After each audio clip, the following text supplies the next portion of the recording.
बहूनि मे व्यतीतानि जन्मानि तव चार्जुन तान्यहं वेद सर्वाणि न त्वं वेत्थ परंतप। अर्थात श्री भगवान ने कहा, हे परंतप अर्जुन, मेरे और तुम्हारे दोनों के ही बहुत से जन्म हो चुके हैं। मुझे वे सब याद हैं, परंतु तुम्हें वे याद नहीं हैं।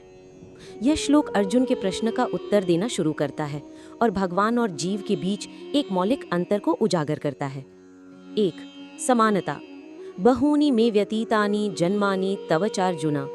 कृष्ण पहले एक समानता बताते हैं, मेरे भी बहुत जन्म हुए हैं और तुम्हारे भी। यह पुनर्जन्म के सिद्धांत की पुष्टि करता है। दोनों ही, भगवान और जीव, इस संसार में अनेकों बार प्रकट हुए हैं। 2. मौलिक अंतर। तान्यहं वेद सर्वाणि न त्वं वेत्थ परंतप। लेकिन इसके तुरंत बाद कृष्ण एक बहुत बड़ा अंतर बताते हैं।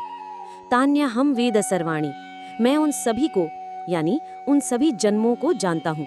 भगवान का ज्ञान काल से परे है, उनकी स्मृति कभी नष्ट नहीं होती। न त्वं वेत्थ, परंतु तुम नहीं जानते। एक साधारण जीव जब नया शरीर धारण करता है तो वह अपने पिछले जन्मों की स्मृति खो देता है। उसका ज्ञान सीमित और काल के अधीन होता है।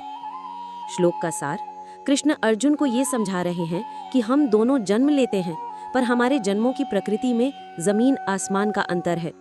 तुम्हारा जन्म कर्म के बंधन के कारण होता है और तुम अपनी पहचान भूल जाते हो। मेरा जन्म दिव्य है, मेरी अपनी इच्छा से होता है और मैं अपनी पहचान और ज्ञान को कभी नहीं भूलता। ये श्लोक भगवान की सर्वज्ञता और जीव की अल्पज्ञता के बीच का अंतर स्पष्ट करता है। इसी आधार पर अगले श्लोक में कृष्ण अपने दिव्य जन्म के रहस्य को और अधिक विस्तार से समझाएंगे।